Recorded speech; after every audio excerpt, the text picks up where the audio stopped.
Iowa serves as a hub for national politics throughout the presidential election cycle. This may be exciting for some, but a new study shows more and more Americans have dismal views on the nation's politics.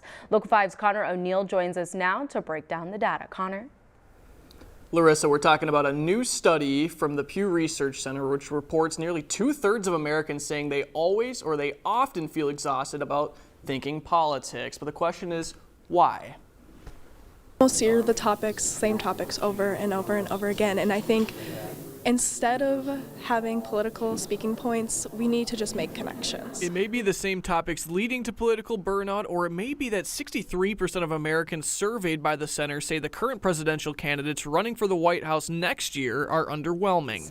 People are more kind of fed up with parties as a whole. Not a surprise then that candidates who are nominated by those parties don't have a ton of public support. The Pew Research Center also reported the U.S. Supreme Court's latest rulings may be the cause of this blasé tone toward politics. That before the last few years, faith in the Supreme Court was always super high.